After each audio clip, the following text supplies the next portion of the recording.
Hello, family. Welcome to JFK Today, your direct link to all things politics, comedy, and culture. I'm your host, Janaya Future Khan, champ yapper and frequent nuisance in the activist and comedy worlds. Let's get dialed in.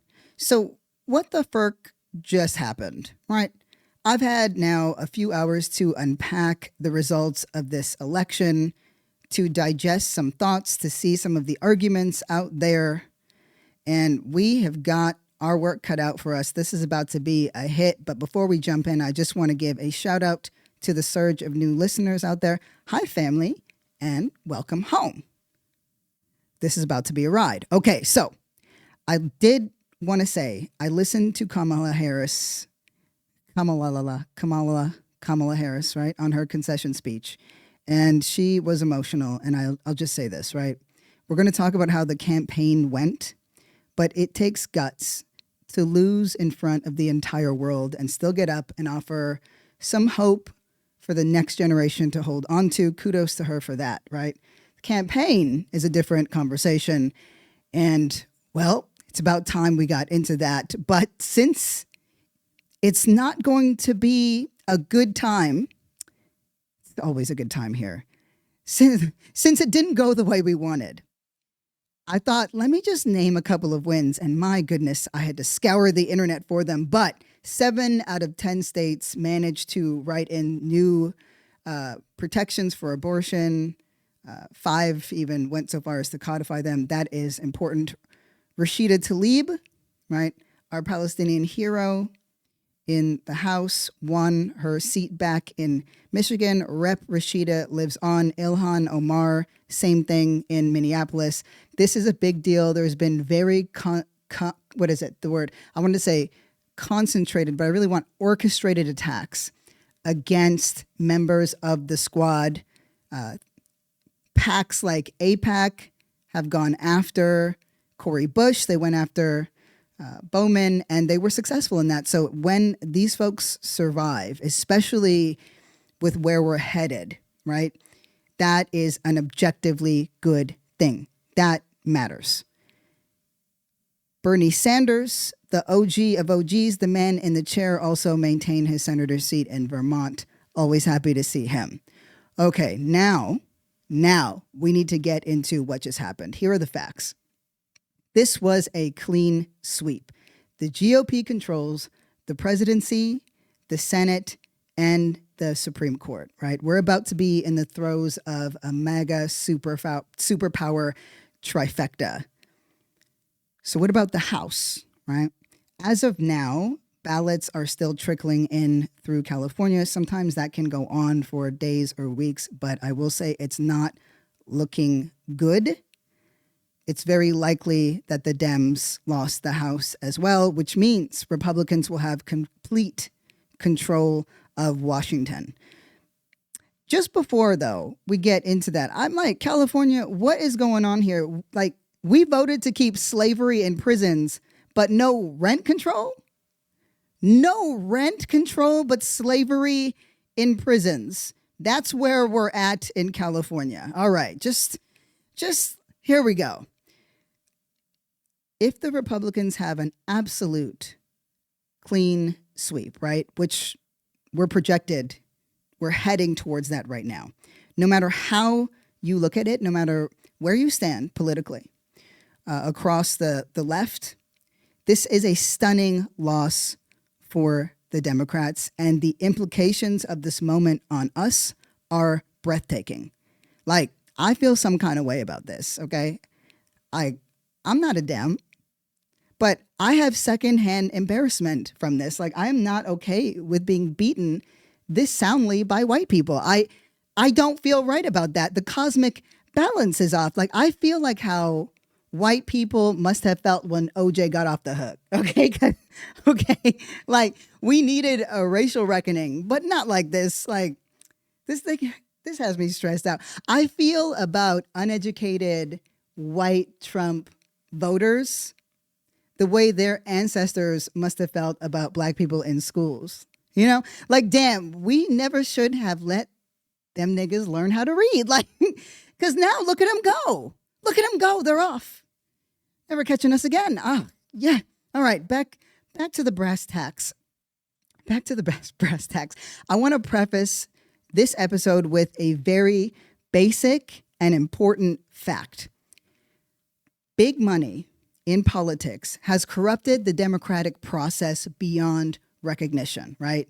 This is true of both sides of the aisle. This is true of Republicans and it's true of Democrats, right? On ads alone, right? This data comes from Ad Impact and it was analyzed by NPR, right? I referenced this in a previous episode, but I really want to break it down, right? So Ad Impact data says that $10.8 billion, that's nearly $11 billion was spent on ads this election cycle from the president down to council seats, right? That's not including events. That's not campaign trails, trainings, right? This is in ads alone, right? Let me put this amount of money in context. There are about 335 million people in America, right? $11 billion would put close to $30,000 in every single person's bank account in America. That's how much $11 billion is, right? So the presidential election alone ate up almost half of that amount. So why is this so dangerous, right? It means that whoever has the deepest pockets wins the election. That's essentially what it means. But more than that, the implications are more dangerous and more severe. We elect people into office to be our representatives, right? To fight for the rights and the desires and the needs of their constituents, the people who put them in office. But when Democrats and Republicans rely on funding from super PACs, corporate lobbies, billionaires, we no longer are their stakeholders, right? Like the stakeholders are the people with the deepest pockets. We don't matter. So they see through their agenda and don't care about the needs of the people at all. They don't care about our agenda. They can easily put us off because they need our votes, right? Like they need our votes, but they don't need our support, if that makes sense. They rely on the support of these billionaires, these super PACs, and these, corporate lobbies. They are holding the purse strings, right? So I wanted to preface it with that because that's where we all lose. That's where we all lose in a massive way. And this is something that we should all be furious about. There is, at present, no real initiative, right, with any teeth that is going to put a cap on big money in politics. And corporations, and especially those lobbies, are deeply invested in ensuring that that stays the course. Now, for the newer folks, we talked extensively a few episodes back, right, of how AIPAC specifically went after and targeted very specific members of Congress because they just didn't like them. They didn't like what they had to say. And they have the money and the resources to decide that. It's almost like, AIPAC, the NRA, you've got these, oil and gas. They are the shadow elite that determine so much of what happens in our elections. And now we're seeing the consolidation of power amongst the billionaire class who are flexing their money and their might in our faces and daring us to do something about it. Well, that's my interpretation because I'm feeling very mischievous. But I wanted to now break down a little bit of what I'm seeing online about this campaign, right? And what people have been saying about it, because that something big happened is very, very clear. Did the Harris campaign lose because fewer voters turned out this election than in 2020? That's something that people have said. The Democrats didn't show up, right? That's what folks said. That's not actually the case, right? I know it feels that way, but I did the research and I've seen this hypothesis floating around the internet. The short answer is no. Voter turnout this year, right, in this year's presidential election is expected to be close to the record high set in 2020. So that is not why, right? So did the Harris campaign lose because she ran on a Clinton strategy? That's also something that I've seen. And I will say this about Kamala. She did a pretty good job deprioritizing her identity. If you know me, you know I hate identitarian politics. I hate it. I think it is absolutely a misfire. It's not the right strategy. Identity can and even should be at certain points your entry point into consciousness or politics, but it should not be your exit point. It should be a shared set of values and belief systems, not what we look like, right? Can't just be about our personal experience. It's got to be also based on expertise. So she did a pretty good job deprioritizing that. She didn't run on a rah, rah, rah girl power campaign, right? And she was very deft at code switching when she needed to. They ran on the celebrities and so did she and yada, yada, yada. It's the same stuff. And, the Republicans do the same thing. And they all are taking money from billionaires and super PACs.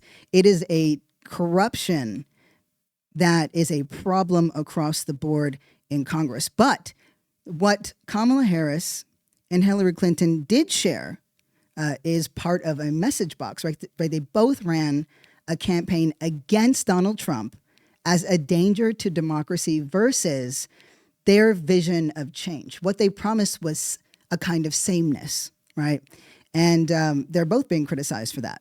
And I'll tell you this, because I do not care for that strategy, but it can be really hard to quantify and qualify, things like misogyny or, racism or those kinds of things. But in this one example, I do see a clear sign of misogyny because they're both being criticized for that, which I totally am like, yeah. And I'll explain why in a second. But Biden did the same thing, right? Joe Biden, in leading up to 2020, did the same thing. And when he did it, he was the fucking man, right? Like we were jazzed. Like I didn't even get down with Biden like that. I just knew he liked ice cream. And the way that he was talking, because he could do that at that time, he went off. Like that toothy bitch even brought home Brittany Griner, even if he does now fall over like a mic stand, just all one piece, just down he goes, right? He ran on that campaign and we applauded him for that. So when a message box is received or unduly criticized or received differently because of somebody's gender identity, which I think we can kind of point to, right? It's like, oh, but Kamala and Clinton did this. I'm like, so did Joe. Joe did it too, right? He won, but there's a lot of reasons for that. Here's why I believe that framing, though, is flawed, right? Like, this guy's a danger to democracy. We need to save democracy. Voters and just everyday people are not worried about an endangered country that's abstract. It's weird. It's too ethereal. What they're worried about is paying rent, right? And alarmist rhetoric doesn't work across the left. It doesn't work. Especially when it's based in abstractions. I mean, look at, it was the climate change strategy, right? And there's a lot of reasons why it's taken so long and it's still so hard to make that make sense. But the rhetoric of climate crisis, right? The fear as the premise for activation, that doesn't work across the left, right? And in general, it doesn't work with people. You have to go to what their needs are, right? So the New York Times put together like a series of interviews and some of the things that they gleaned from that. And what they saw from that was more than half of the voters they interviewed seemed to dismiss warnings that Trump was a threat to principles, to the principles of the country. The country was founded on these principles. And it's like, people can't eat that. Abstract truths matter less than tangible issues. That's what we have to understand, right? The ability to pay rent and get groceries and an explanation for why these things are hard. These and feeling more and more impossible. These are things that people need to understand and to feel a sense of possibility around. And what Democrats do, establishment Democrats, they talk down to voters about doing the right thing and supporting the right people when they should be speaking to where people are hurting and what it is they intend to do to help. This can be seen for groceries, rent and gas prices, and also around Gaza and the way Muslims have been feeling and the way people have been calling for a ceasefire have been feeling. That's not what establishment Dems do. Very quickly, in Harris's defense, I will say she put together a campaign in 90 or 100 days, which, I mean, that's unbelievably unprecedented. And she was thrown into a political landscape that has really shifted over the past 8 years, thanks to, rampant, supercharged MAGAism. Like, I just think about Florida and Ohio, for example, right? How they've gone completely red. Not too long ago, those were swing states, right? They would have been counted amongst the 7 or, however many were at that time. And now they're guaranteed red, right? They ran a strategy where they focused on these particular states. And that's why it looks like such an unbelievable red wave. And that's one thing when I look back at that moment, I was like, something felt a little off, but I didn't want to see it, right?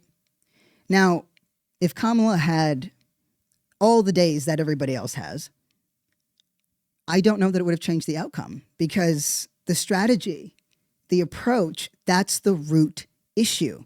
That is the root issue. So, did Harris lose because of misogyny and or racism, right? Let's look at the exit polls right quickly. So, demographics by sex by race. This is from NBC, right? So this is the conjunction of like different news organizations that conducted exit polling across the country in 10 key states, right? So white guys voted 37% Dem, 60% Republican. White women voted 45% Democrat, 53% Republican. Black men voted 77% Republican and 77% Democrat and 21% Republican. Black women voted 91% Democrat, 7% Republican. Latino men voted 43% Democrat, 55% Republican. Poppy, what's going on here? That's 10 points up. What's going on, Papito? We got to figure that out, because migrant issues have been, and immigration has been the lightning rod that Donald Trump has run on. Now, I'll talk a little bit about what they did well to get these votes, but I'm like, still, nah, man, nah. Well, what's going on? Anyway. Okay. Latino women voted 60% Democrat and 38% Republican. So did misogyny and or racism play a pivotal role in this? Look, of course, we live in America. That is going to be a factor, right? It's just a reality. Misogyny is real. We don't look at women as leaders, right? And there is an implicit loathing about women and their issues. Take, like, just to, be very brief, like, think about the fact that it's 50% of the population, right, women in the world, most underserved, under-researched, understudied population. We don't understand or care about things like endometriosis, right? Or why Black women, Asian women get fibroids the way that they do. We don't understand PCOS. We haven't made any real shifts or changes in,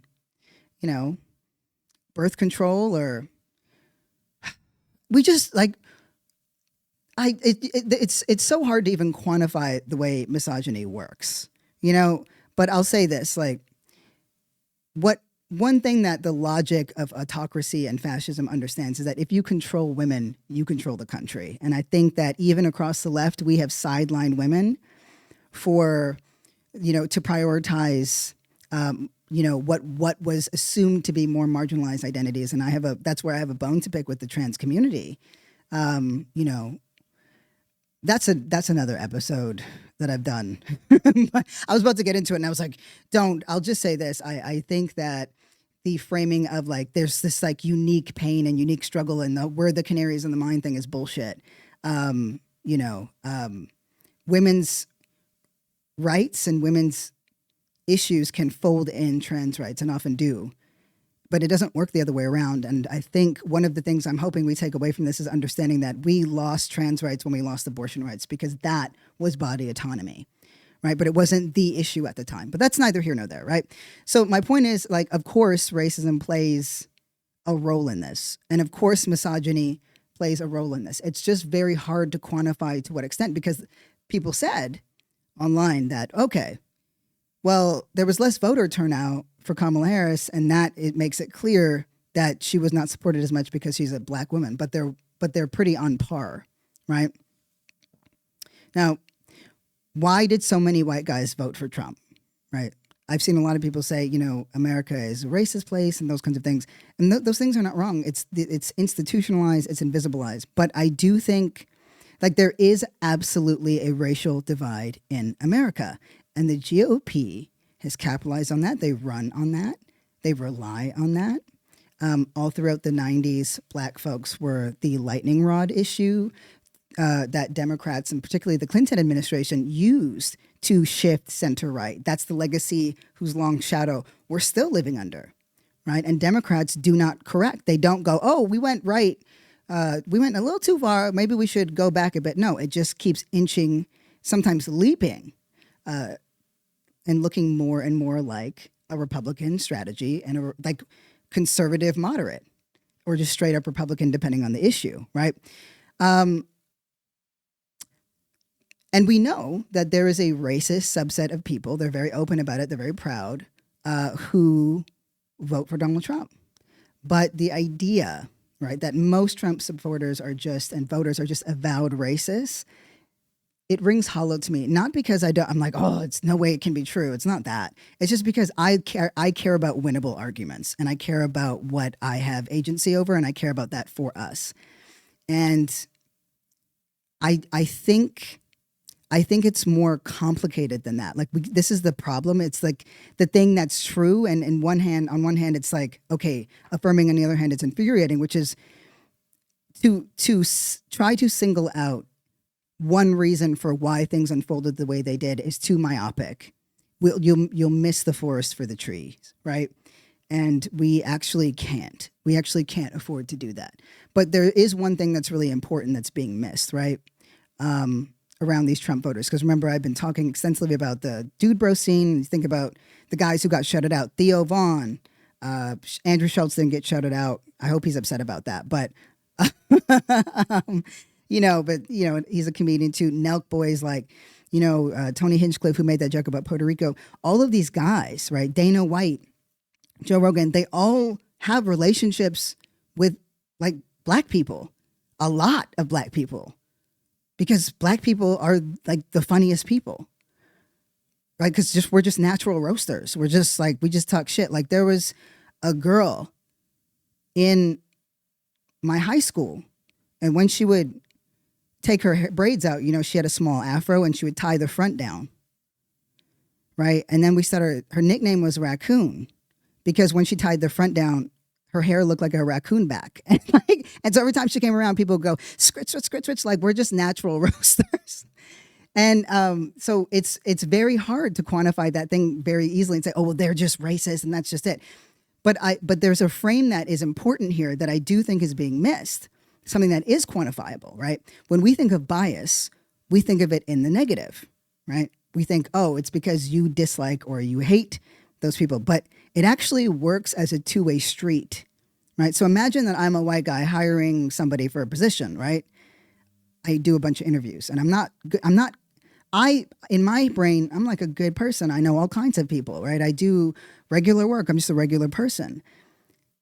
I'm not going to hire this black person because I don't like them, right? More often, I'm going to hire this maybe white guy because they remind me of me, right? And I want to help them, or this person feels right for the job. And of course, that needs to go deeper. Of course, we know that human existence, right, it's a universal. The human condition is universal. The black lens, or whatever you want to call it, is universal to the human lens. But that's not how we're trained and how we're conditioned to think. And so, that to me is important because it speaks to the power of likeness. And I really need to emphasize that we are in the era of populism. And that is what the right is doing very well, and what establishment Dems are actually blocking, right? This is the thing that's going to be confusing for a lot of, I was going to say y'all, but it's us. But it's true. Like, peep this, right? Of course, we know that everybody that I mentioned, the Nelk boys, there's a black dude that is part of the Nelk boy team, but they're all multimillionaires. They're all millionaires. Every single person I've mentioned, and they've been able to do that by growing their base online, through comedy, whatever. And, Trump offers them immediate tax breaks. So that's a big one, right? But I've watched a lot of those interviews. They want Trump to like them, right? They were flattered that he went on their shows and that he gave them attention, right? And I thought about this. I was like, we don't give, and I'm using like we collect, like mainly across the left, right? From progressives, more left, right? Left of progressives.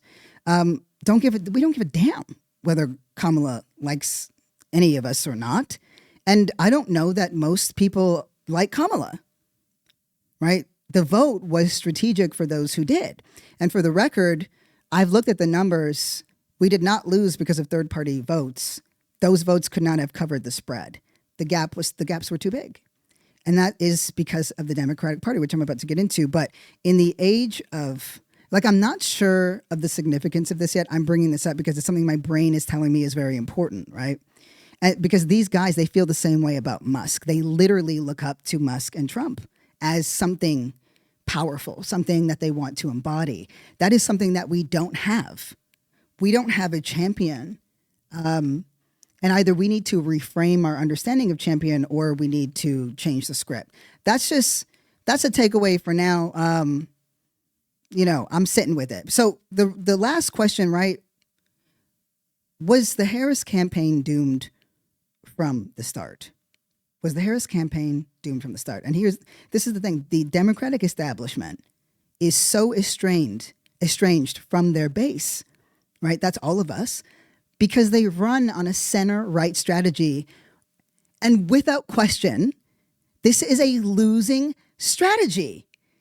I can't explain it enough. There's literal quantifiable data now that says these shifts to center-right, you sound like weaker versions of Republicans. Why would anybody vote for you? The left is not going to vote for that. And the right is not going to vote for that.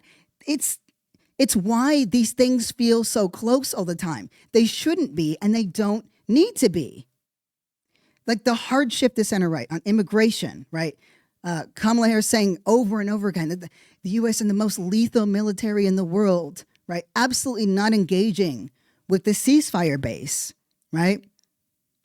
Like in Pennsylvania, the most important state to this whole thing, several polls showed that 34% of respondents said they would be more likely to vote for the Democratic nominee if the nominee vowed to withhold weapons to Israel. That's an arms embargo, right? Compared to 7% who said they would be less likely. In Arizona, 35% said they'd be more likely, right? While 5% said less likely. And in Georgia, 39% said they'd be more likely, right? Also compared to 5% who would be less likely. The data is there, right? And rather than consolidate the base of the left, which is what the right has done, right? She did the thing that all establishment Dems do, and it drives me nuts. It drives me nuts. She chased the white whale, right? The fabled moderate conservative, right? Running around with Liz Cheney, trying to prove that nobody had to be scared of her. honest to God, I think it's about time that some people were. Like, some people should be a little bit scared of us, you know? And while you were, cavorting with this, like this fabled white whale running around just like, see, this is me reaching across the aisle. I can sit across the aisle. It's like, we're not even in the same house no more. Talking about an aisle, right? Running around with these looking for these mythical moderate conservatives while avoiding Muslims and Arabs and everybody else decrying the war in Gaza. And you want to know how effective that strategy was for the record, right? This is from CNN. In 2020, 94%, right, voted for Trump. 6%, was red. Is how registered Republicans voted. 94%, 6% Dems, right? In 2024, 94% Republicans, 5% Dems. It actually went down. We did worse this time around. They don't exist. I feel like the establishment Dems are the only people who don't know this. You consistently betray your own base. That's why we lost. So the Trump campaign did what the Dems refused to do. This is where we're going to wrap it, right? They learned from their mistakes. Here's the facts. Republicans and the GOP have sounded the alarm for more than a decade, right? About the limits of their overwhelmingly white party, right? They like when people talk about the shifting demographics, they're right. It's true. And to stay competitive in the White House, they need to seek out some Black people, some Latino people, and other voters of color. That's what they did. They don't need millions. They just need a few thousand. And they've been shaking those trees, right? And they did what the Dems failed to do. They worked to shake up the votes in areas where they might be unpopular to consolidate their base, because that's what it takes, right? You have to speak to the needs of people. Like, let me tell you about these fucking GOP mega. They even got the Amish out voting in record numbers. Like, I didn't even know they knew how to do that. And why? Why? Because they were mad about their milk. I'm not even joking. The states like Pennsylvania's famed Pennsylvania Dutch, right? They registered to vote in unprecedented numbers. Why? In response to a January federal raid on a local raw milk farm in Bird in Hand, Pennsylvania. A short like this, and this is coming from the New York Post, right? And this is like, I'm just sitting here and I'm like, the feds should have just let these white niggas have their dirty milk. Like, if it kept them out of the Trump booth, they could drink it from the teat for all I care.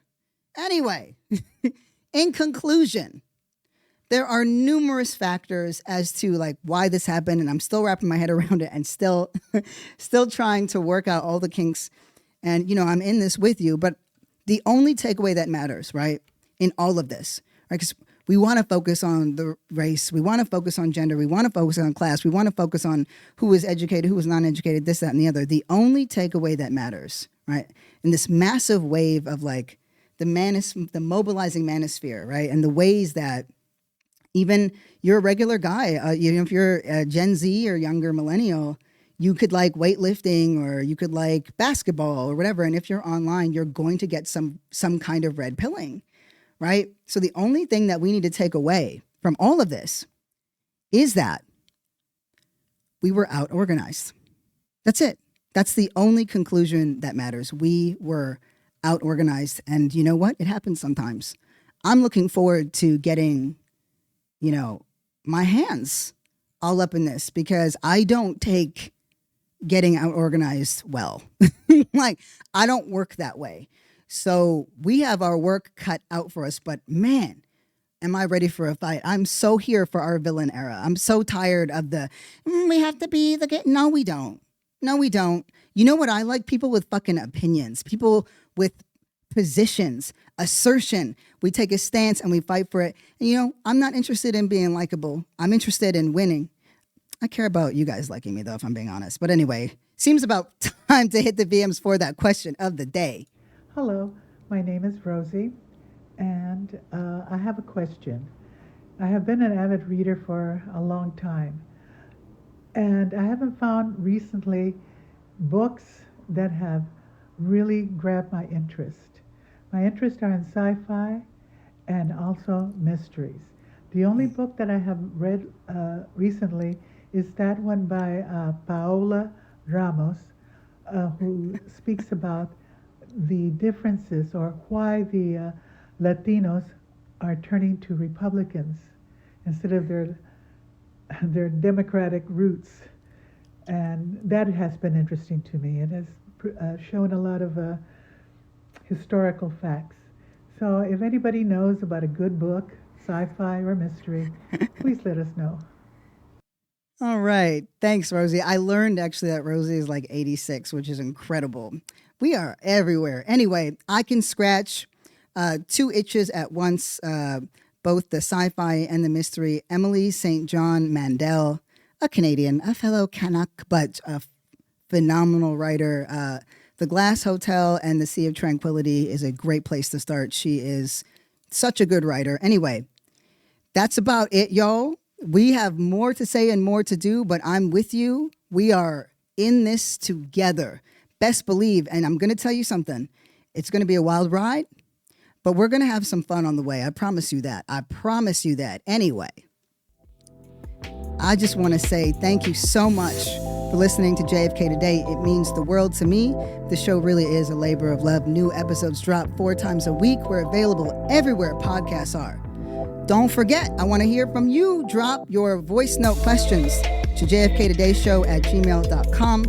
Shout out to KR, Carolyn, JFK team, and shout out to you, the listeners that make it all possible. Love you.